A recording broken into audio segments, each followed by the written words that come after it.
नमस्कार। कहानियों के इस सफ़र में आप सबका बहुत स्वागत है। आज हम सुनेंगे रमणिका गुप्ता जी द्वारा लिखित कहानी ओह ये नीली आँखें। कहानी शुरू करने से पहले मेरा आप सबसे विनम्र निवेदन है, यदि मेरे द्वारा सुनाई गई कहानियाँ आप सबको पसंद आती हों तो कृपया मेरे चैनल को सब्सक्राइब करें और अपने मित्रों में भी शेयर करें। तो चलिए शुरू करते हैं। ओह ये नीली आँखें। मैं कुछ बदहवास, कुछ हताश सी बुदबुदा उठी। दरअसल रेखा चिल्ला रही थी कि किचन में घुसकर बिल्ली सारा दूध पी गई है। वह उसे खदेड़ते हुए मेरे बेडरूम तक ले आई थी। मैंने उसे कहा, इसे मत मारो। एक टुकड़ा टोस्ट का तोड़कर मैंने ज़मीन पर फेंक दिया था। बिल्ली ने उसे खाकर पुनः मेरे हाथ में बचे टोस्ट पर अपनी नीली आंखें गड़ा दी। जैसे ही मेरी आंखें उसकी आंखों से टकराईं, मुझे बरसों पहले बंबई में मद्रास की यात्रा करते समय नीली आंखों वाला वह सहयात्री याद आ गया। वह इस बिल्ली की तरह ही मेरी देह को ललचाई आंखों से टकटकी लगाए रात भर देखता रहा था। वैसे मुझे बिल्ली का यूं कातर होकर ताकना अजीब सा लग रहा था। आमतौर पर बिल्लियां कभी कातर नहीं होती, वे तो हिंसक होती हैं। वे प्रायः झपट्टा मारती हैं। कुत्ता ही एक ऐसा प्राणी है जो कातर होकर ललचाई नज़रों से देखता रहता है। वह कभी झपटता नहीं, मालिक के हाथों पर। इसीलिए मुझे प्रायः बिल्लियों से डर लगता है। अच्छे तो मुझे कुत्ते भी नहीं लगते, क्योंकि वे बहुत ही कातर होकर ताकते हैं। ये कातरता भी मुझ में उनके प्रति एक वितृष्णा पैदा करती है। फिर भी उनकी नज़रों में कुछ प्यार या स्नेह जैसा कुछ ऐसा ज़रूर होता है जो बरबस आकर्षित करता है, या यूं कहूँ अपनी तरफ ध्यान खींचता है। बिल्ली की नज़रें लालच से भरी मौके की तलाश में रहती हैं कि कब झपटे कब छीने।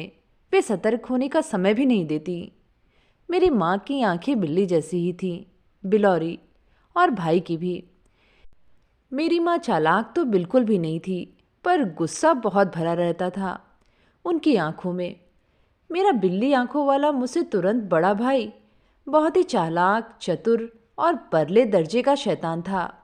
उसे मैं छोटा भाई कहा करती थी, हालांकि वह मुझसे बड़ा था। मुझे अपनी माँ से बहुत डर लगता था। वे जब अपनी बिल्ली जैसी आंखों से गुस्से में भरकर मुझे या मेरे भाई बहनों को घूरती थीं, तब हम सबकी तो जान ही निकल जाती थी। बिल्ली भी तो ऐसे ही घूरती है ना। इसीलिए मुझे बिल्लियों से बचपन से ही बहुत डर लगता है। मैंने कभी अपने घर में बिल्ली या कुत्ता पालने का शौक ही नहीं पाला। आज नीली आंखें देखकर मेरे मुंह में अकस्मात निकल गया, ओह ये नीली आंखें। और इस बिल्ली की भूरी भूरी हरी हरी और कभी नीली नीली लगती आंखें देखकर मैं अतीत के गलियारों में घूरने लगी। आलोक का स्थानांतरण बंबई से मद्रास हो गया था। उन दिनों रेल में एयर कंडीशंस डिब्बे नहीं लगा करते थे। ये सन 57 की बात है। अगर होते भी तो हमारी आर्थिक स्थिति ऐसी नहीं थी कि हम उनमें सफ़र करते। फर्स्ट क्लास में भी हम इसलिए सफ़र कर रहे थे क्योंकि आलोक को सरकार की तरफ से स्थानांतरण होने पर परिवार के लिए फर्स्ट क्लास का रेल भाड़ा मिलता था। सो हम फर्स्ट क्लास के डिब्बे में सफ़र कर रहे थे। हमें 4 बर्थ वाले डिब्बों में 3 बर्थ मिली थी। ऊपर की एक बर्थ पर वह नीली आंखों वाला अजनबी, देसी पिता और जर्मन माँ का बेटा मद्रास से पहले स्टेशन तक जाने के लिए सफ़र कर रहा था। उसे अपने बाप से अपनी संपत्ति का हिसाब किताब करना था। बहुत ही मधुरभाषी, गोरा, छरेरा बदन, लंबा व अलबेला सा युवक बार बार मुझे अपनी तरफ आकर्षित कर रहा था। मैंने महसूस किया कि मुझे सायास अपनी आंखें उसकी तरफ से हटानी पड़ रही थीं। हमने शाम को ट्रेन पकड़ी थी, इसीलिए हम घर से खाना बनाकर अपने साथ बांध लाए थे। दरअसल पेंट्री कार का खाना हमें बहुत महंगा लगता था, इसलिए हम साथ में पराठे, आलू की सूखी सब्जी, अचार, यहाँ तक कि हरी मिर्च और प्याज भी अलग से साथ में ले आए थे।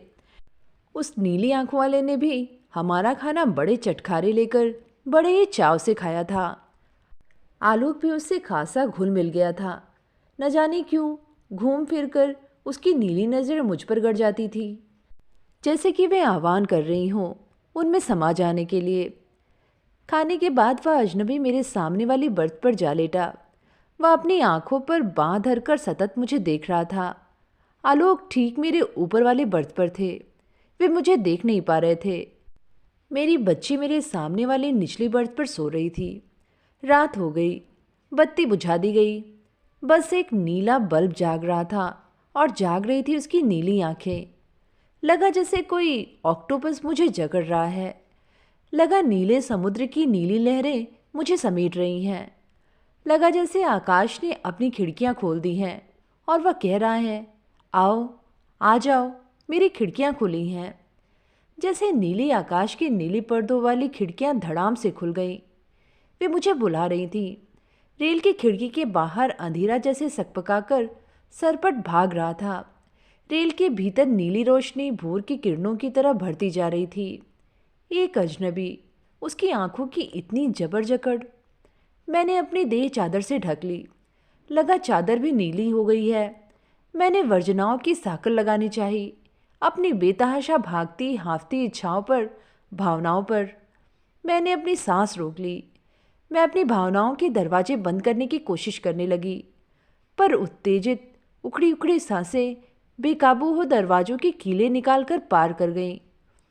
और वे नीली आंखें संभवतः मुझसे भी ज़्यादा उद्दंडता की हद तक बेकाबू हो रही थीं। उन आंखों की नीलिमा सभी वर्जनाओं को पार कर मेरी देह के अंतरंग हिस्सों तक जा पहुंची थी। आलोक ऊपर वाली बर्थ पर है, इस एहसास की रेखा भी उस तरल पर ठंडी नीलिमा में घुलकर तिरोहित होने लगी थी। डिब्बे के खालीपन में मेरी बच्ची के होने का एहसास भी उन नीली आंखों की कोरों ने लील लिया था। नजर आ रही थी तो बस आंखों से झरती वह नीलिमा, जो आलोक की किरणों से भिन्न थी। नीलिमा की वह फुहार सुंदर थी। रोशनी तो नहीं कर रही थी, पर उसका नीलापन एक सुकून दे रहा था। उसके सौंदर्य से उत्तेजित हुई जा रही थी मेरी देह। मैं उन नज़रों में समा जाना चाहती थी। कंपार्टमेंट में अंधेरा था। उस अंधेरे को चीरकर उसकी नीली पुतलियां मेरी देह को भेद रही थीं। मैंने बहुत कोशिश की उन्हें नकारने की। करवट बदलकर सो गई मैं, पर वह मेरी रीढ़ की हड्डी में घुस आई थी। उस नीलिमा की वह तीखी धार। मैं ज़्यादा देर करवट बदलकर सो न सकी। करवट बदली तो लगा जैसे मेरी देह एक तारे की तार बने इंतजार कर रही है, इन नीली आंखों की अंगुलियों का इंतजार कि वह आए, बजाए मेरा एक तारा कि बज उठे नीली आवाज में कोई गीत, कोई धुन। नीलिमा से सराबोर, तुम इतनी सुंदर क्यों हो?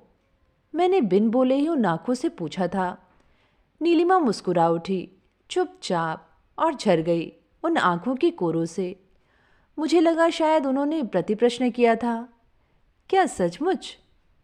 हाँ, न जाने मेरे भीतर बैठी एक दीवानी स्त्री कब बोल पड़ी थी, क्यों बोल पड़ी थी। डरती क्यों हो? छुओ न इन्हें, पी जाओ ना मेरी नीलिमा को अपने होठों से। पर मैं हकलाई थी। पर क्यों? उन आंखों ने ढीठ बनकर पूछा। ओ अजनबी, क्यों जकड़ लिया तुमने मुझे? मेरा पति साथ में है, मैं एक पत्नी हूँ। तो क्या हुआ? सौंदर्य किसी की संपत्ति नहीं होती। तुम सौंदर्य की पारखी हो, परखोगी नहीं उसे। क्या कहेंगे लोग राह चलते जिस तिस पर मुग्ध हो जाने की इस आदत को? कहने दो, सुंदर असुंदर के पारखी सभी तो नहीं होते ना। मैंने चारों तरफ देखा, कोई जग तो नहीं रहा। सारी वर्जनाएं एकाएक मुझसे सवाल करने लगी, तो मर्यादा भी तो कोई चीज़ होती है। रुको, रुक जाओ। एक आवाज़ आई। ये मेरे भीतर बैठी एक पत्नी की, एक गृहिणी की आवाज़ थी। फिर कोई चिल्ला उठी, अरे, तुम्हारा पति ऊपर की बर्थ पर सोया है, उसके विश्वास को तोड़ोगी? कुछ तो लिहाज करो। क्या उसके विश्वास को तोड़ोगी? मेरे कानों से होठ सटाकर बड़े ही प्यार से एक माँ फुसफुसाई, अरे, तुम्हारी बच्ची जग गई तो क्या असर पड़ेगा उस पर? प्रश्न, प्रश्न और प्रश्न। मैं प्रश्नों से घिर गई। मैंने उस अंधेरे के बीच फैली उस नीलिमा की बौछार से अपने को बचाने की कोशिश करते हुए बौछार के स्रोत उन आंखों से ही जवाब मांगा, मेरे गिर्द घिर रहे प्रश्नों का। वे आंखें ठहाका लगाकर हंस पड़ी। प्रश्न, प्रश्न तो कभी पीछा नहीं छोड़ते जीवन में। जीवन भी तो एक प्रश्न ही है। और सौंदर्य, सौंदर्य की परख और उसे महसूस करने का मौका बिरले ही मिलता है। यह कानून सौंदर्य ने नहीं, समाज ने गढ़े हैं और समाज बदलता रहता है। सौंदर्य एक शाश्वत सत्य है और समाज एक परिवर्तनशील तथ्य। सत्य बड़ा होता है तथ्य से या छोटा, इस बहस में मत पड़ो। कभी नहीं जीत पाओगी, चाहे कितने भी निष्कर्ष क्यों न निकालो। अभी मैं हूं तुम्हारे समक्ष, अपनी इन नीली आंखों की नीलिमा से भरा पूरा। कल नहीं रहूंगा मैं तुम्हारे पास। जियो इन क्षणों को, मिलने दो सुंदर को सुंदर से। नीरस जिंदगियां तो तुम पल पल जीती ही रहती हो। हर आदमी जीता है नीरस जिंदगी, जिसे कोई याद नहीं करता, पर सौंदर्य के क्षण याद रह जाते हैं जिंदगी भर। उसने लंबा चौड़ा भाषण झाड़ दिया। मेरे भीतर बैठी स्त्री, जो खुद को उस पर मुग्ध होते देख अपने को छोटा महसूस करने लगी थी, अपने को कमतर मान रही थी। क्या कहते हैं उसे, तुरंत सुलभ, जो फिदा हो जाए जिस किसी पर भी, कहीं भी, जिसे कोई भी पटा ले, जैसी स्त्री मानने लगी थी। उसकी बातें सुनकर कुछ आश्वस्त हुई थी। मुझे अच्छा लगने लगा था उस पर मोहित होना। मेरे भीतर ही भीतर एक बहस चल पड़ी थी। तभी एक आवाज़ हृदय के किसी गहरे कोने से आई, जैसे प्रतिध्वनि हो। ये भी एक स्त्री की ही आवाज़ थी। क्या सुंदर को सुंदर कहना गलत है?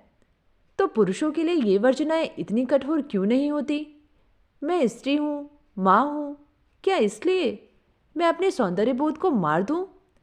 मेरी देह में भी तो हृदय है, मेरा भी तो मन करता है सौंदर्य को प्यार करूँ।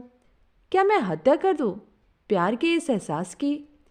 प्रतिध्वनि बिल्कुल मेरे पास आ चुकी थी। तुम प्रेयसी हो तो जाओ ना, झांको उन आँखों में, कौन रोकता है? बस डरना मत, दुविधा में क्यों हो? याद है ना तुम्हें हीर? वह भी तो पत्नी थी, पर उसकी प्रेयसी बड़ी थी पत्नी से। शायद यह मेरे भीतर की प्रेयसी बोल रही थी। देह का मिलन क्यों चाहती हो? क्या इतना काफ़ी नहीं? सराहो उसे। यह प्यार अलौकिक प्यार होगा, भोगना ज़रूरी नहीं। मेरे भीतर की आदर्शवादी स्त्री बोली थी शायद। सराह तो रही हूँ मैं, वे आंखें भी अपनी नीलिमा से मेरी देह को सहला ही तो रही हैं। इस देह की सिहरन का क्या करूं, जो बिना स्पर्श के शांत नहीं होंगी? फूल की केवल महक ही तो नहीं सूंघते हम, उसे सहलाकर भी तो सहराते हैं। मेरी विद्रोही स्त्री ने शायद सवाल दागा था मेरे भीतर बैठी परंपरावादी स्त्री से। तुम कलाकार हो, नृत्यांगना हो, रंगकर्मी हो और साहित्यकार भी हो, केवल स्त्री नहीं हो तुम। तुम्हारी देह मात्र स्त्री देह नहीं है, जो संहिताओं से बधी जब्त करती रहे अपनी भावनाएं, अपनी उत्तेजनाएं, अपना प्यार, अपना सौंदर्य बोध। तुम तो कल्पना से लैस हो, सपनावती हो, सपने पालती हो, एहसास करती हो, एहसासों को समझती हो, वेदना और उल्लास, गम और खुशी महसूस करती हो। केवल अपना ही नहीं, दूसरों का भी। दूसरों से अलग हो तुम। समाज की बात छोड़ो। तुम गलत समझती हो इन क्षणों को भोगना, तो जाओ, चुपचाप सो जाओ। पर अगर इस सौंदर्य को महसूस कर जिंदगी को सुखद बनाना चाहती हो, तो आने दो उसे अपने पास और डूब जाओ इस नीलिमा में। कल जो दिन चढ़ेगा उसमें यह अनुभव, ये विलक्षण क्षण अलग से जुड़ जाएगा, इजाफा हो जाएगा तुम्हारे अनुभवों की फहरिस्त में। कुछ नहीं घटेगा जिंदगी में, कुछ जुड़ ही जाएगा जिंदगी में। जुड़ने दो ना। जानती नहीं क्या तुम, स्त्री तो गंगा है, सब उसमें नहाकर अपनी मैल धो डालते हैं, फिर भी मैली नहीं होती गंगा। धुल जाने दो उस नीलिमा को अपनी देह के पसीने की गंगा में। बस जाने दो उसकी महक तुम्हारी महक में, जिसका कोई ओर छोर नहीं होता। मैं स्त्री नहीं, आदि स्त्री बन गई थी। सृष्टि की प्रथम स्त्री, विश्व की प्रथम नागरिक, मानव प्रजाति की प्रथम मादा। मैं जो अभी अभी जन्मी थी, जो अभी तक स्त्री या नारी की संज्ञा हासिल नहीं कर पाई थी। मेरे भीतर बैठी स्त्री एक विराट मनुष्य में बदल गई थी, जो लिंग भेद से ऊपर थी, जिसे मर्यादा की छड़ी उठक बैठक नहीं करवा सकती थी, जो आरोपित नई मर्यादा को ध्वस्त करती थी। यह स्त्री अपना सच, अपने तथ्य का खुद निर्माण कर सकती थी। वह अपने होने का खुद प्रमाण थी। एक स्त्री आज़ाद, मुक्त, स्वतंत्र और स्वच्छंद। बस एक मनुष्य, एक जीवंत जिंदगी जो जिंदा रहती है, जो न मृत्यु से डरती है न समाज से। तो ये थी कहानी ओह ये नीली आंखें। कहानी आप सबको कैसी लगी नीचे कमेंट में लिख के ज़रूर बताइएगा। आगे भी ऐसी कहानियाँ सुनते रहने के लिए चैनल को ज़रूर सब्सक्राइब करें। फिर मिलेंगे एक नई कहानी के साथ। धन्यवाद।